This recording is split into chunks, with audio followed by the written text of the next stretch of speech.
Cara, posso fazer uma pergunta? Se não quiser responder também, ok. Falou de demitir. Eu conheço uma pessoa no teu programa que realmente era totalmente diferente da imagem que eu fazia dela. Tá? Não todos para discutir gosto de humor ou não, mas o Léo Lins, eu nunca imaginei que ele era pessoa, gente boa, receptiva, generosa, gentil, que eu conheci nos bastidores. Eu não imaginava. Ele tem o tipo de humor dele, eu posso gostar ou não gostar. Só que em cima do que você vê de tipo de humor, você cria uma personalidade da pessoa. E você, a gente ouve as pessoas falarem em podcast e tal, Danilo é generoso, Danilo é isso. O Léo Lins a gente nunca tinha ouvido falar nada. Quando eu conheci ele, eu falei, que puta cara legal. Todo mundo da minha equipe ficou surpreso com ele. Recentemente ele foi demitido. E eu vendo como ele era querido lá dentro, eu fico imaginando como é que tá a situação lá e como é que vocês encararam isso. Inclusive, só a respeito disso, que puta vídeo você fez também, em homenagem a ele. Cara, foi um vídeo meio tenso também. Como é que... bem legal, assim. Foi meio tenso pra eu fazer isso. Foi bem legal, mano. Você pode falar disso, Du? Eu posso. Acontece assim. Primeiro, rolaram algumas coisas a respeito do Léo que não diz respeito só a uma piada. Não foi exatamente uma piada de 2005 que alguém tirou de contexto e... Não foi exatamente isso e só isso. E que eu também não vou falar. O que eu acho que eu tenho que falar, eu falei. Porque o Léo... É exatamente isso que você falou. O Léo é um cara legal. O Léo é meu amigo. E pela pessoa que ele é e pelo puta profissional que ele é, eu jamais me sentiria... Dentro de toda a turbulência que eu passei, e tô chateado até hoje, se eu não fizesse uma legítima defesa do meu coração do que é o Léo Lins. Agora, eu não consegui dessa vez fazer com que o Léo não fosse demitido, porque eu tô quase sendo demitido. Então fica difícil. Mas o Léo... Então, tipo, você falou dessa vez, é um bagulho que vira e mexe, né? Claro, né? Vem à tona. De todos os lados. De pressão de todos os lados, assim. Mas o Léo é um cara que eu fico chateado às vezes, porque as pessoas não sabem separar o que é uma piada do que é um comediante, cara. O Léo Pô, é engraçado que é só com comédia que tem isso, né? Ninguém chega e pergunta assim, qual é o limite do funk?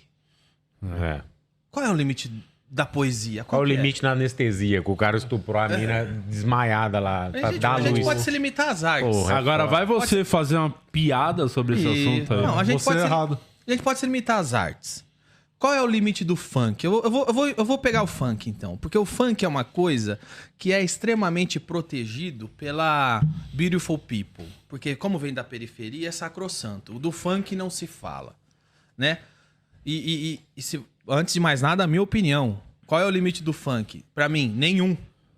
Funk é uma música. A música não tem que ter limite. Toca o que quiser. É uma arte, né? É uma arte. Os caras... Quem gostar que consuma. Quem não gostar que não consuma. E sejam felizes. E quantas vidas de funkeiro pobre o funk não mudou. O cara vai, escreve um funk e fica rico. Esta é a minha opinião, pessoal. Porém, deixa eu teorizar aqui. Quantas pessoas foram num show de comédia, ouviram uma piada de estupro, baixaram a calça e comeram alguém de 14 anos no meio de um show de comédia? Nunca ouvi esse relato. Quantas pessoas foram num show de comédia, ouviram uma piada sobre sexo, baixaram a calça e comeram a menina de 14 anos do lado, porque o comediante contou uma piada? Nunca. A pessoa vai num show de comédia, ouve a piada, dá risada... Entende que é uma brincadeira. Quantas pessoas vão num funk, baixa a calça, enfia o pau numa menina de 14 anos, quando tá, estupras de vermelho, só nas novinhas, aceita pica, só nas novinhas. No funk é em todo baile. Nunca se ouviu a pergunta qual é o limite do funk, né? Embora já dei minha opinião, não tem que ter limite. Mas é isso, não importa quem fala, não importa o que se fala e sim quem fala. Então, como a beautiful people, como o funk vem da periferia, os caras romantizam, né? O funk não se fala, é sagrado. Ele é sacrossanto, porque vem da periferia. E olha, todo pobre é um santo, né? E não é, velho. Todo ser humano... Não existe ser humano santo, seja rico, seja pobre, né? Então, assim... eu não entendo porque é com humor o negócio. O negócio é com a comédia, com a piada. Com a piada. Eu tenho minha teoria. Vai virar documentário um dia. E é com stand-up, não é com qualquer comédia. Marginalizado, né? Mais que marginalizado, Criminalizado. Não. É sob vigilância. Eu sei por quê. Vou falar. Eu não quero falar muito também, tá. Senão só eu fico falando. Não, como docinho. Mas sabe o que acontece? Sabe o que acontece? É o seguinte. Dá uma pergunta pro Netão depois. Quando eu comecei a fazer stand-up, quando nós começamos a fazer stand-up, Oscar, Rafinha, Comédia em Pé, Marcela, o Bruno Mota, o Diogo Portugal, essa geração, eu notei que surgiu um incômodo muito grande na classe artística. Você tinha a classe artística do Rio, se você pegar a primeira polêmica que dá com o stand-up, ela não é relacionada diretamente à política. Você vai ver o Cláudio Torres Gonzaga fazendo uma carta aos atores do Rio de Janeiro, porque os atores do Rio de Janeiro queriam banir o stand-up do teatro, dizendo que o stand-up não era arte. E tá pegando a pauta deles, né? Isso. Sabe por quê? Aí o Cláudio Torres Gonzaga, que é do Comédia em Pé, do Rio de Janeiro, faz uma carta dizendo, mas peraí, o stand-up não usa a Lei Rouanet. O stand-up vem e lota o teatro e dá emprego. Qual que é o problema com o stand-up? Porque já começou essa guerra. Depois essa guerra mudou, virou a Zona Sul da Globo, do Leblon, demonizando os principais expoentes do stand-up de São Paulo. Era eu, Rafinha, Oscar, nós era tudo demonizado. A grande verdade, cara, é que eles perceberam que o stand-up não passa por um filtro de ideologia e não passa por um filtro de sindicato. Para você ser ator, você tem que ir pra USP, fazer artes cênicas e passar pela linha de produção do professor da USP, da lavagem cerebral da USP. E eles vão se certificar que o ator que sobra no fim da linha de produção, sabe quem é? Quem teve a lavagem cerebral, quem aderiu ao sindicato. Entendeu? O stand-up, sabe quem é? É um cara que sai da casa dele. Eu saí lá de Santo André pra fazer stand-up.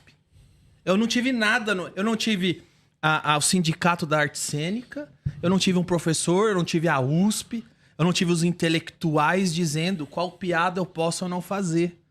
Isso assustou fodasticamente a classe artística brasileira. Por isso que começou-se a demonizar o stand-up.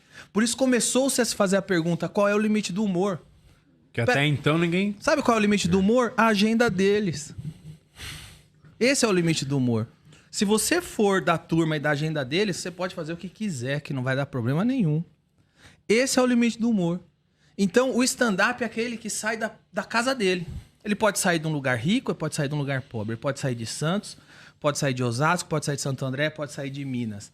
Ele sai lá da casa dele, onde ele fazia um churrasco com o pai e tem as ideias dele, e vai para um palco. Se ele fez a pessoa rir, automaticamente ele vira um profissional e ganha vida e vira um formador de opinião. E é isso que a classe artística brasileira odeia no stand-up.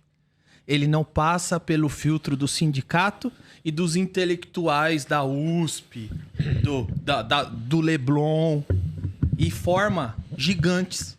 Forma formadores de opiniões gigantes. É por isso que eles odeiam o stand-up.